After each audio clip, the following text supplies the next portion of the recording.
Charge हो गया चौकीदार दबाना चार्ज हो गया राजू जी देखिए चार्ज हो गया चौकीदार दबाना चार्ज हो गया राजू जी देखिए चार्ज हो गया चौकीदार दबाना चार्ज हो गया राजू जी देखिए भाग गए। नमस्कार, पॉलिटिक्स में आप सबों का स्वागत है।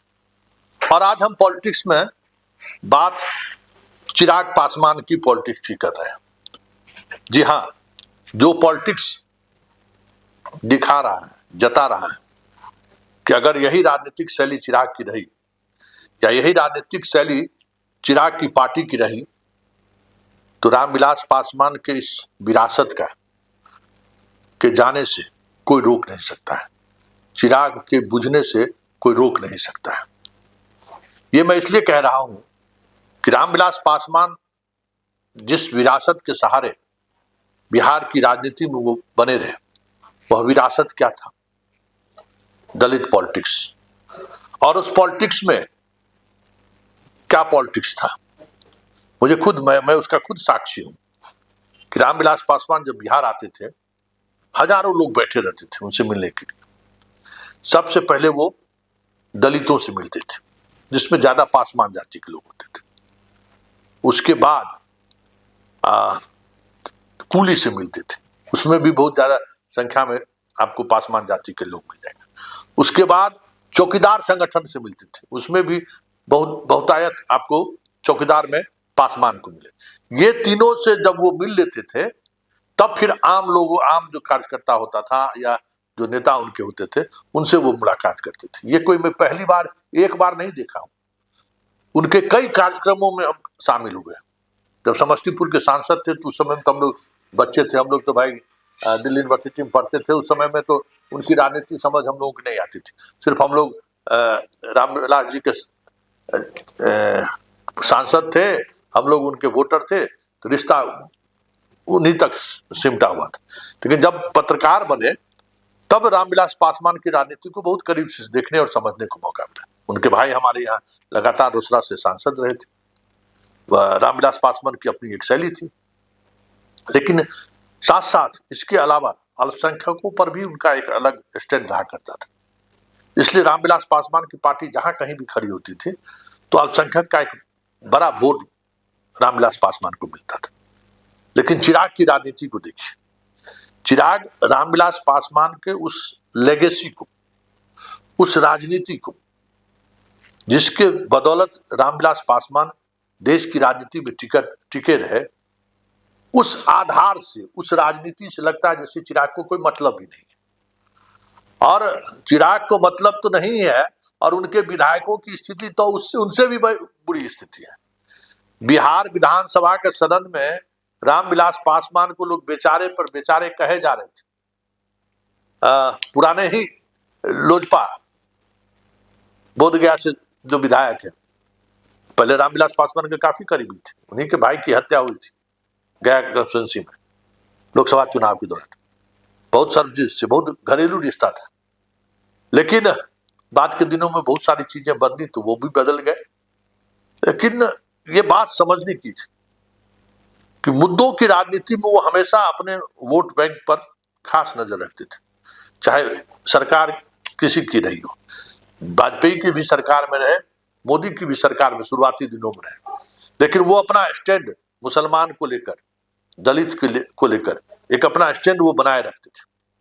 लेकिन चिराग की स्थिति आप देखिए। हम आपको एक वाकया, दो वाकया की चर्चा हम करते हैं। पहले सदन में जिस तरीके से चिराग पासवान के पिताजी रामविलास पासवान के बारे में बहुत सारी बातें कही गई, पूरा चिराग का 19 विधायक चुपचाप सुनता रहा। और ये हमलावर तब हुआ जब एक दिन बाद चिराग ट्वीट करते हैं और पटना आकर बयान देते हैं। मतलब रामविलास पासवान किसी को लेकर कोई बयान उनको राजनीतिक नुकसान पहुंचा सकता है, उनके कद को छोटा कर सकता है। इसकी समझ भी रामविलास पासवान के जो वर्तमान नेता के जो चुने गए जो जनप्रतिनिधि है, लगता है उसको नहीं है। किसी ने कोई सवाल नहीं खड़ा किया, चुपचाप रामविलास पासवान के बारे में सर्वजित हो चाहे कई लोग बोलते रहे, किसी की जुबान तक नहीं खुली। और जब चिराग का स्टेटमेंट आया, ट्वीट आया, तो फिर बोलने लगे। परसों यहां पे दफादार और चौकीदार का हंगामा था, जमकर पुलिस वालों ने पीटा। और जब इसके नेता को, चिराग का नेता जो विधानसभा में है, जब उससे सवाल किया गया तो जरा देखिए किस तरीके से वो भाग रहे हैं। देखिए, जबकि वो आधारभूत है लोजपा का। दफादार चौकीदार में 80% अभी भी पासवान लोग हैं, और पासवान सरेआम पिटता रहा पटना की सड़कों पर। और चिराग की पार्टी के विधायक, विधान पार्षद तो है ही नहीं, विधायक चुपचाप देखते रहे कि कहीं हम अपना, कहीं सरकार तो नाराज नहीं हो जाएगी। लेकिन रामविलास पासवान इस तरीके के इश्यूज पर भी सरकार की नाराजगी से मतलब नहीं रहता था, वो अपने लोगों के साथ खड़े रहते थे। जिस तरीके से लाठीचार्ज हुआ, अगर रामविलास पासवान रहते तो उसी समय दोपहर के प्लेन से वो पटना पहुंच जाते। सरकार में, भले सरकार हमारे समर्थन से है, उन घायलों से जाकर मिलते, वो अपनी बात कहते, और इस मुद्दे को लेकर डीजीपी से लेकर चीफ सेक्रेटरी से लेकर मुख्यमंत्री तक बात करते कि नहीं, लाठीचार्ज ठीक नहीं है। लेकिन क्या हुआ, भागते हुए। कल जब चिराग इस घटना के 24 घंटे के बाद ट्वीट कर रहा है, अब आप समझिए कि इनका जो चौकीदार और दफादार है, ट्वीट पढ़ता है, ट्वीट उसको समझ में आ रहा है।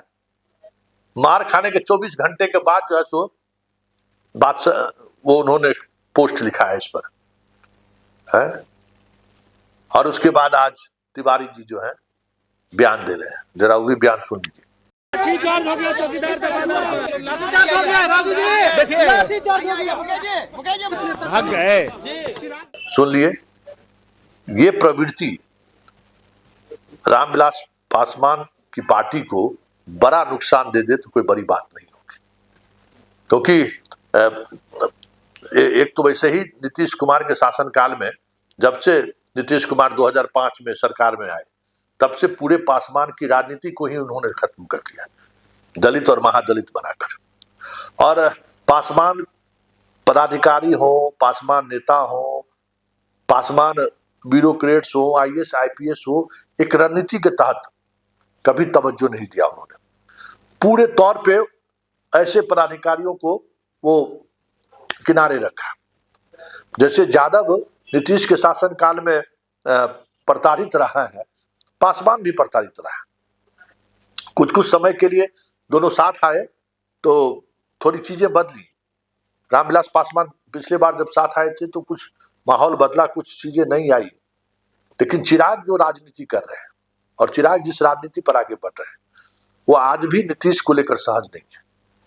और नीतीश को लेकर उनकी सहजता, मतलब असहजता, उनके पार्टी को ही नुकसान नहीं पहुंचा रहे हैं।